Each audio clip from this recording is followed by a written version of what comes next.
Hello दोस्तों, good evening, very good evening to all of you. आज के class में आप सबों का बहुत बहुत हार्दिक स्वागत, हार्दिक अभिनंदन, हार्दिक बधाइयाँ, ढेर सारी शुभकामनाएं आप लोगों को।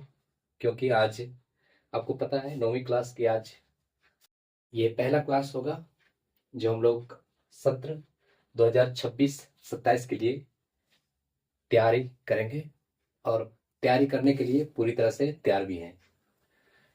इसके पिछले क्लास में हमने क्लास 10वां यानी 10 कक्षा की एनसीईआरटी मैथ्स बुक है, उसको हमने श्री गणेश कर दिया है। शुभारंभ मैंने कर चुका है, एक क्लास ऑलरेडी उसमें हो चुकी है और शॉर्ट वीडियो था भले ही 20-25 मिनट का, लेकिन मैंने क्लास को ओपनिंग कर चुका हूँ। आज क्लास 9 की बारी है। जैसा कि मैंने पहले बताया भी था आपको कि क्लास हमारी अल्टरनेट चलती है 9 और 10 की, और हम जो इस बोर्ड के माध्यम से, इस जो चैनल के माध्यम से ऑनलाइन के थ्रू जब आपको बता रहा हूँ, class 9-10 math NCERT bilingual Hindi और इंग्लिश मीडियम दोनों बच्चों के लिए। ठीक है, मैं अभी थोड़ा सा कुछ ज़्यादा हिंदी मीडियम वालों बच्चों पे फोकस कर रहा हूँ। फिर धीरे धीरे जब क्वेश्चन में भी जब जाऊँगा तो वहाँ पे इंग्लिश मीडियम वालों बच्चों के लिए स्पेशल क्वेश्चन बताऊँगा सेपरेट। ठीक है, दोनों मतलब केसेस में होंगे। और एक इंफॉर्मेशन मैं आपको बता दूँ कि हम लोग डिजिटल बोर्ड मतलब उन सुविधा हो चुकी है हम लोगों के पास, और मैं बहुत जल्द आप लोगों को डिजिटल बोर्ड के साथ में दिखने वाला हूँ। तो वहाँ पे कोई तरह का इशू नहीं होगा कि सर ये हिंदी मीडियम होगा इंग्लिश मीडियम, क्योंकि वहाँ पे जो क्वेश्चन आपको दिखेगा, वो स्क्रीन पे जो दिखेगा क्वेश्चन, वो आपको हिंदी इंग्लिश दोनों मीडियम में लिखा रहेगा। मैं जो यहाँ सॉल्व भी करूंगा वो आपको दोनों मीडियम में सॉल्व करके बताऊंगा। ठीक है, तो थोड़ी सी आप धैर्य रखें, विश्वास रखें, सारी चीजें मैं समय पे पूरा करूंगा। अभी थोड़ी सी दिक्कत चल रही है इस बोर्ड में, इस लाइट की वजह से थोड़ी सी प्रॉब्लम होती है। कैमरे मतलब मोबाइल का कैमरा उतना अच्छा नहीं हो पा रहा है कि जितना क्वालिटी का आप लोग को चाहिए, जितना मैं दे पा रहा हूँ, दे पाऊँ उस तरह से हम भी इसमें संतुष्ट नहीं है। फिर भी मैं कोशिश कर रहा हूँ कि बेहतर चीज़ों को आप तक पहुँचाऊँ। और मैं फिर एक बार बताना चाह रहा हूँ कि जितना जल्दी हो सके मैं डिजिटल डिजिटल पोर्ट पे आप लोगों के लिए मैं आऊँगा। ठीक है, तो चलिए शुरुआत करते हैं क्लास 9 की आज मैथ एनसीईआरटी। शुभारंभ शुभारंभ 2026-27 के लिए, 2026-27 नया जोश, नया सफर और नया लक्ष्य। नया लक्ष्य, बस इसी को मन में मनगढ़ंत कीजिए, इसी को मन में लाइए, इसी को दिल दिमाग में लाइए और इसी के अकॉर्डिंग चलिए। एक नए एनर्जी के साथ एक रास्ते पे हम चलेंगे, नए रास्ते पे चलेंगे इस बार, और एक नया अचीवमेंट हासिल करेंगे। ठीक है मेरे दोस्तों, मेरे प्यारे बच्चों, तो चलिए आज हम लोग शुरुआत करते हैं। और आज का जो क्लास 9th का जो पहला चैप्टर जो हम लोग शुरुआत करेंगे, उस चैप्टर का जो नाम है वो है चैप्टर नंबर 1, संख्या पद्धति। जी हाँ, संख्या पद्धति। संख्या पद्धति अंग्रेजी में इसको कहते हैं number system. Number system, number system. ठीक है, मैं एक चीज आपको बताना चाह रहा हूं कि जिस तरह से एनसीईआरटी की बुक में पूरी मैथ का जो सिलेबस दिया हुआ है चैप्टर वाइज, मैं सीरियली उसी तरह से बताऊंगा। ऐसा नहीं कि मैंने पहले आज मैं एक चैप्टर को करा रहा हूँ, फिर एक चैप्टर खत्म होने के बाद मैं 10वें चैप्टर पे चला जाऊंगा, फिर वापस तीसरे चैप्टर पे आऊंगा, फिर आगे मैं छठे चैप्टर पे चला जाऊंगा। ऐसा कुछ नहीं करने वाला हूँ। ठीक है, एकदम सीरियली 1 से शुरू करेंगे, लास्ट जितना चैप्टर तक है 14, 15, 18, 20 वहां तक मैं करूंगा एकदम सीरियली से, एकदम D2 क्वेश्चन बाय क्वेश्चन में करूंगा। ठीक है, तो वो सब टेंशन लेने की जरूरत नहीं है। फिलहाल मैं आपको संख्या पद्धति की ओर लेके चलता हूँ। क्या है संख्या पद्धति, what is number system. Class 8 में भी कुछ बच्चों क्या सभी बच्चों ने लगभग ऑलमोस्ट पढ़ ही लिया होगा। नंबर सिस्टम के बारे में सभी बच्चों को कुछ ना कुछ तो पता होगा। सर उसमें प्राकृत संख्या होती है, पूर्णांक होते हैं, और क्या कहते हैं इसको, सम संख्या होते हैं, विषम संख्या होता है, पूर्ण संख्याएं होती है, अभाज्य संख्या है, वास्तविक संख्या है, काल्पनिक संख्या, ये बहुत तमाम संख्याओं का जो टाइप है ये इसमें आपको पढ़ना है नंबर सिस्टम में। जो आप लोगों ने क्लास 8 में भी थोड़ा थोड़ा कुछ आप जान रहे हो, और नहीं भी जान रहे तो आप टेंशन लेने की जरूरत नहीं है, क्योंकि मैं यहाँ पे हूँ तो आपको किसी भी चीज की दिक्कत नहीं होगी, एक एक चीज को मैं बताऊंगा। ठीक है, तो चलिए शुरुआत करते हैं नंबर सिस्टम से। नंबर सिस्टम देखिए क्या है, लिखा हुआ है इस वर्ड में, चैप्टर 1 नंबर सिस्टम।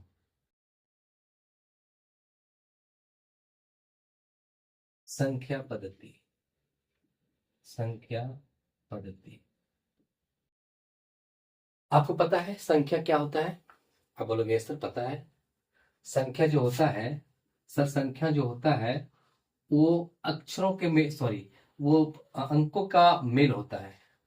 अंकों का, अंकों के मेल, अंकों के मेल, ये इससे संख्या बनता है। अब अंक क्या होते हैं, डिजिट क्या होते हैं?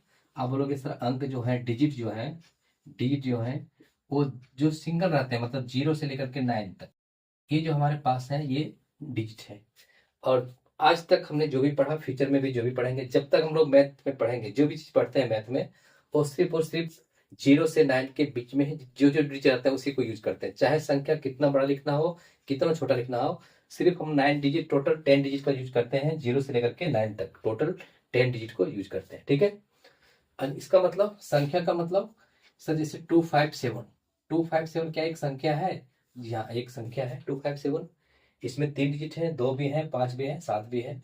हम लिखेंगे 1375, 1375, 1375 एक संख्या है। ये किससे बना हुआ है? ये 4 डिजिट्स के मिलकर के बना हुआ है। ठीक है, आप बोलोगे 90, 90 किससे बना हुआ है? 9 और 0 से बोलो बनाया हुआ है। आप बोलोगे 9, 9 एक संख्या है, तो 9 एक संख्या भी है और एक अंक भी है। 9 को संख्या भी बोल सकते हैं और अंक तो ये है ही क्योंकि ये सिंगल में है। ठीक है, भैया मेरे 0 9 क्या है बता दो आप। 0 9 क्या है? तो आप बोलोगे सर 0 9 तो ये संख्या दिख रहा है, क्योंकि 2 डिजिट हो गया। नंबर बनने के लिए, संख्या बनने के लिए कम से कम 2 डिजिट जरूरी है। ठीक है, तो यहाँ तो 2 डिजिट दिख रहा है हमको, 0 भी दिख रहा है और 9 भी दिख रहा है, 2 डिजिट तो दिख ही रहा है, तो इसका मतलब ये भी नंबर है। लेकिन मैं बता दूं कि संख्या के पहले अगर कोई 0 लगता है, कोई नंबर है, इससे पहले अगर कोई 0 हम लगा देते हैं तो इसका वैल्यू नहीं रहता है। इसका मतलब 0 जो 9 है ये संख्या नहीं है, ये नंबर नहीं है, ये क्या है? ये डिजिट है। ये क्या है? डिजिट है। 0 9 का मतलब सिर्फ 9। ठीक है, 0 9 का मतलब सिर्फ 9। अच्छा, तो संख्या के बारे में समझ गए। संख्या का मतलब एक अंकों का समूह। ठीक है, बहुत सारे अंक को मिलाएंगे तो एक समूह बन जाएगा जो संख्या बनाती है हमारी वहां पे। फिर एक पद्धति, पद्धति का मतलब क्या होता है? सिस्टम का मतलब, पद्धति का मतलब क्या होता है? पद्धति का मतलब हम जो पढ़ा रहे हैं वो एक सिस्टम के अकॉर्डिंग पढ़ा रहे हैं। जो आप वीडियो को देख पा रहे हैं वो एक सिस्टम के अकॉर्डिंग देख पा रहे हैं। जो भी हमारा या तो कोई भी कंट्री जो चलता है वो सिस्टम के तहत चलता है। हमारा जो परिवार खुद चलता है वो एक सिस्टम के तहत चलता है। ठीक है, जो हम दैनिक दिनचर्या काम करते हैं, जो हमारा एवरीडे में जो काम होता है, जो हम रूटीन बनाए हैं, वो भी एक सिस्टम के तहत होता है। यानी कि दुनिया की तमाम चीजें जो है, जितने भी सारे काम है, सब एक सिस्टम के तहत चलती है। तो क्यों ना एक नंबर जो हम यूज कर रहे हैं, ये जो नंबर हमको दिख रहा है, ये भी तो एक सिस्टम के तहत होगा। जो नंबर हम लोग यूज करते हैं, जो नंबर हम लोग बोलते हैं, जो काउंट करते हैं, जिस चीज को हम गिनती कर पाते हैं, वो भी तो एक सिस्टम के तहत होगा। कैसे सिस्टम के तहत है सर, इसको जानते हैं। सपोज कोई बच्चे को आप बोलो कि 5 का टेबल पढ़ो, तो बच्चा बोलेगा कि सर 5 इकाई 5, 5 दूनी के 10, 5 तिया का 15, 5 चौका का 20। ऐसे वो पढ़ेगा। वो कभी ऐसे नहीं पढ़ सकता है 5 इकाई के 5, 5 दूनी का 15, 5 तिया का 26, 5 चौका का 32, ऐसे कभी नहीं बोल सकता है। क्यों नहीं बोल सकता है? क्योंकि इसको हमने सिस्टम के अकॉर्डिंग सिखाया कि 5 में से 5 जोड़ेंगे तो 10 होगा, उसमें से 5 ऐड करेंगे तो 15 होगा, उसमें से 5 ऐड करेंगे तो 20 होगा। एक सिस्टम बता रहा है। ठीक है, कोई बच्चे को आप काउंट करने बोलो कि आप काउंटिंग बताओ, बच्चा 0 1 से शुरू करता है, सर 1 2 3 4, इस तरह से डॉट डॉट डॉट 100। वो ऐसा कभी नहीं बोल सकता है कि 1 1 के बाद 10 10 के बाद 15 15 के बाद 4 4 के बाद 11, ऐसा कभी नहीं बोल सकता। क्यों? क्योंकि जो हम काउंटिंग जो सीखे हैं, काउंटिंग जो होती है वो एक सिस्टम के तहत होती है। ठीक है, तो सिस्टम का मतलब ये होता है किसी भी चीज को एक तरीके से अरेंज कर देना, उसको सजा देना, वो होता है सिस्टम। अब नंबर में इसको हम कैसे यूज करते हैं, नंबर में क्या कहेंगे? तो चलिए इसको थोड़ा सा हम लिख लेते हैं यहाँ पे। ठीक है, क्या होती है एक्चुअली, हम उसको लिख लेते हैं।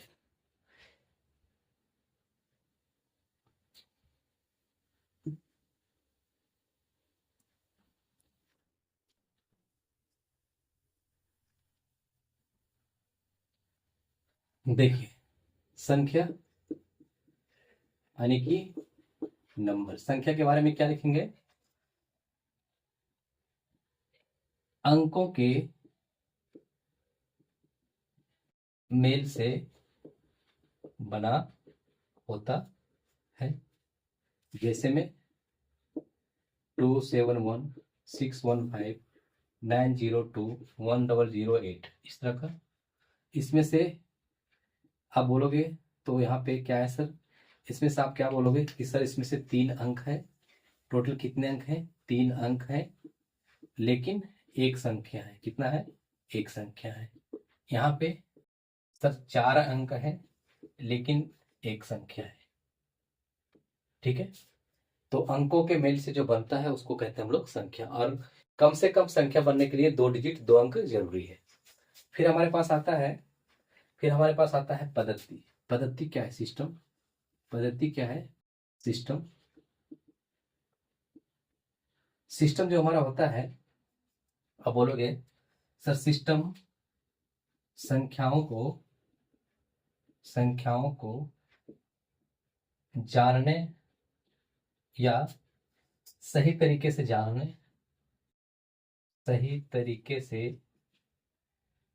जानने या और नामांकन करने की विधि को पद्धति कहा जाता है। पद्धति कहा जाता है। ठीक है, संख्याओं को सही तरीके से जानने के लिए और इसको नामांकन करने के लिए। जैसे अभी हमने बताया कि आप अगर काउंटिंग शुरू करते हो तो 1 के बाद 2 ही करते हो, 2 के बाद 3 ही आता है, 3 के बाद 4 ही आता है। ऐसा नहीं कि 4 के बाद सीधा 8 आ गया, 8 के बाद 15 आ गया, 15 के बाद 13 आ गया, ऐसा कुछ नहीं है। ठीक है, उसके बाद नामांकन का मतलब समझो कि अगर संख्या 2 लिखा हुआ है तो आप बोलोगे सर ये 2 सम संख्या है, ये अभाज्य संख्या है।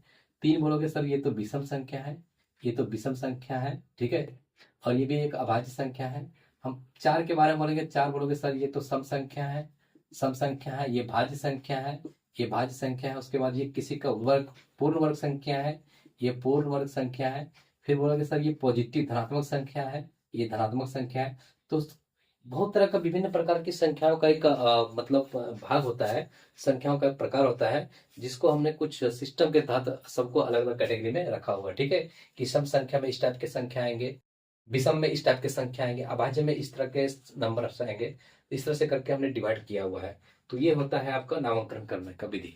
ठीक है, तो संख्या पद्धति का मतलब आपको समझ में आ गया। ओवरऑल सिर्फ ये समझिए, संख्या पद्धति का मतलब कि संख्याओं को एक व्यवस्थित तरीके से जानना और उसको नामांकन करना ही संख्या पद्धति कहलाता है।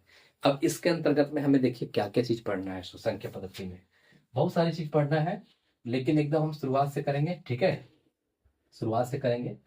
सबसे पहले जो हमको पढ़ना है इसमें, वो पढ़ना है संख्या का 2 पार्ट पढ़ना है, संख्या का 2 भाग पढ़ना है। ठीक है, संख्या नंबर का 2 भाग पढ़ना है। और वो 2 भाग क्या है हमारे पास? वो 2 भाग क्या है? एक है वास्तविक संख्या, एक है वास्तविक संख्या, जी हाँ। और दूसरा है मेरे भाई काल्पनिक संख्या। काल्पनिक संख्या। ठीक है, वास्तविक संख्या को अंग्रेजी में हम लोग इसको बोलते हैं रियल नंबर। और वास्तविक काल्पनिक संख्या को बोलते हैं इमेजिनरी नंबर। Imaginary number. ठीक है, इमेजिनरी नंबर। तो संख्या का 2 पार्ट, सबसे पहले एक वास्तविक और एक काल्पनिक। वास्तविक का मतलब क्या समझ में आ रहा है? सर वास्तविक का मतलब समझ में आ रहा है जो सच हो, जो प्रत्यक्ष हम उसके बारे में जान रहे हैं, उसको देख पा रहे हैं। ठीक है, काल्पनिक के बारे में सिर्फ हम कल्पना कर सकते हैं, रियल में वो चीज कुछ है नहीं, सिर्फ उसके बारे में हम सोच सकते हैं, बस। इससे ज्यादा कुछ नहीं जानना आपको। काल्पनिक संख्या का कभी मैथ में यूज नहीं हुआ है, ना कभी होगा भविष्य में। ठीक है, सिर्फ आप जान लीजिए कि इस तरह के जो संख्या होते हैं वो काल्पनिक में रखा गया है, इससे ज्यादा कुछ नहीं जानना। उसको जानना मेनली जो हमको पढ़ना है वो पूरे का पूरे मैथ में वो क्या पढ़ना है? वास्तविक संख्या के बारे में। यहीं से हम लोग शुरुआत करेंगे। ठीक है, तो सबसे पहले काल्पनिक संख्या के बारे में बता लेते हैं, जिसको हमको हटा देना है, उसके बारे में कभी भविष्य में सोचना नहीं है, कुछ भी नहीं। काल्पनिक संख्या वो होता है, इसका डेफिनेशन क्या लिखेंगे? अच्छा, डेफिनेशन पहले लिख लो। डेफिनेशन ये होता है, वास्तविक संख्या, इसी को करते हैं पहले, कि वास्तविक संख्या का मतलब हो गया जिस संख्या को जिस संख्या को हम संख्या रेखा पर दर्शा सकते हैं,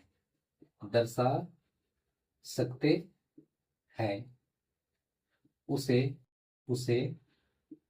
वास्तविक संख्या कहते हैं। उसे वास्तविक संख्या कहते हैं। ठीक है।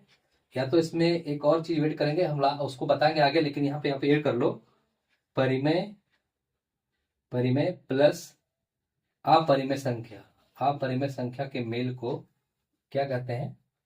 वास्तविक संख्या कहते हैं। जैसे में हो गया 4 माइनस का 5 0 1 माइनस का 1 2.3 7.5 0.15 3 का 2 9 का 7 11 का 13 etc। इस तरह का संख्या जो हो गया वो हो गया हमारे पास क्या? वो हो गया वास्तविक संख्या।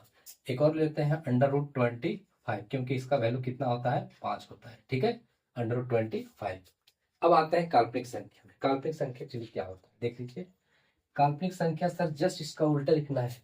काल्पनिक संख्या प्यारे बच्चों इसका जस्ट उल्टा लिखना है।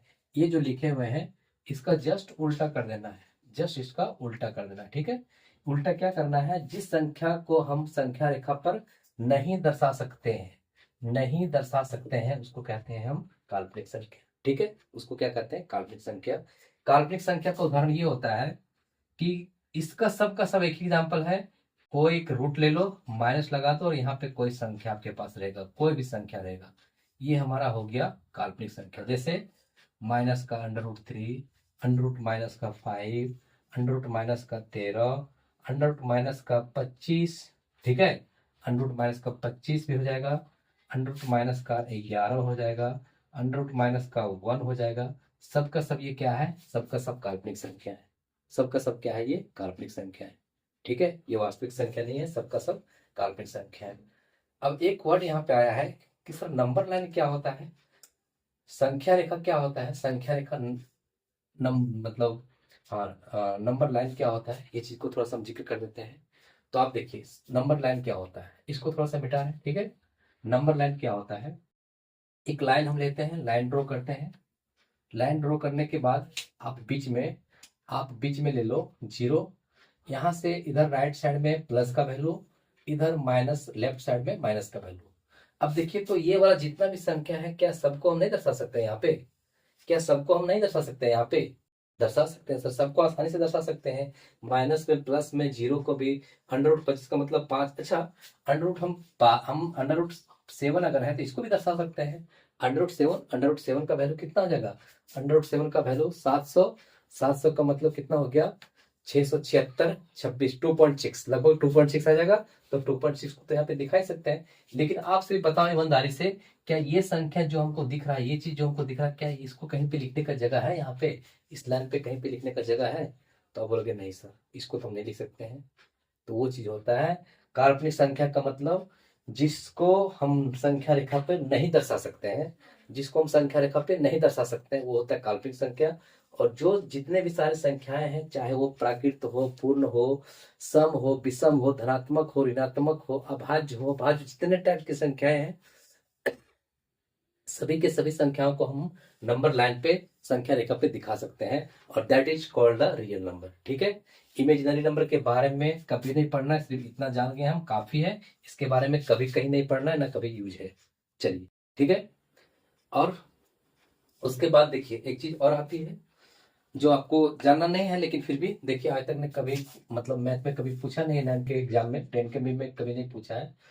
काल्पनिक और वास्तविक दोनों जब मिलता है ना, तो एक संख्या बोलता है उसको हम, उसका नाम है सम्मिश्र संख्या। उसका नाम क्या है? सम्मिश्र संख्या, complex number. Complex number, complex number का मतलब हो गया वास्तविक संख्या, वास्तविक संख्या और काल्पनिक संख्या, काल्पनिक संख्या के मेल को सम्मिश्र कहा जाता है, सम्मिश्र संख्या कहा जाता है। ठीक है, जैसे उदाहरण देंगे। चलिए, ये वास्तविक संख्या नोट कर लीजिए, किसको कहते हैं। फिर दूसरा है काल्पनिक संख्या, इसका उल्टा नोट करना आपको, ठीक है। बोर्ड पे उस पर जगह नहीं मिल रहा है, इसमें लिख नहीं पा रहा है। फिर तीसरे नंबर पे आपको करना है सम्मिश्र संख्या। अब सम्मिश्र संख्या का कुछ उदाहरण हम लिख देते हैं यहाँ पे, ठीक है। सम्मिश्र संख्या का उदाहरण लिख देते हैं। सम्मिश्र संख्या का मतलब हो गया कि वास्तविक प्लस काल्पनिक। वास्तविक जैसे 4, काल्पनिक जैसे 5, अंडर रूट माइनस का 5। इसको ऐसे कर सकते हैं, अंडर रूट माइनस का 5, ये काल्पनिक हो गया। ये रियल नंबर हो गया, ये इमेजिनरी नंबर हो गया, ठीक है, ये इमेजिनरी नंबर हो गया। अच्छा, इसको थोड़ा सा आगे बढ़ाते हैं, 4 प्लस का, क्या इसको अंडर रूट 5 इंटू का अंडर रूट माइनस 4 नहीं लिख सकते हैं? जी हाँ, लिख सकते हैं, बिल्कुल लिख सकते हैं। तो ये 4 हो गया, प्लस का अंडर रूट 5 हो गया। और इसका वैल्यू जो होता है ना, इसका वैल्यू जो होता है प्यारे बच्चों, इसका वैल्यू होता है आई। इसका क्या वैल्यू होता है? आई। तो ये हम लिख सकते हैं 4 प्लस का नहीं, सॉरी, ये 5 प्लस इंटू का ये कर देते हैं। ये होता है 4 प्लस का 5i। क्यों? क्योंकि आई का मान हमने कितना लिख दिया, माइनस अंडर रूट 1। और एक और चीज जान लीजिए, आई स्क्वायर का वैल्यू होता है माइनस का 1। आई स्क्वायर का वैल्यू -1। अरे इधर स्क्वायर आ जाएगा, इधर रूट हट जाएगा। इस आई को हम लोग बोलते हैं आयोटा। क्या बोलते हैं? आयोटा। तो ये हो गया हमारा एक रियल नंबर और एक इमेजिनरी नंबर, ठीक है। इसको बोलते हैं हम लोग सम्मिश्र संख्या।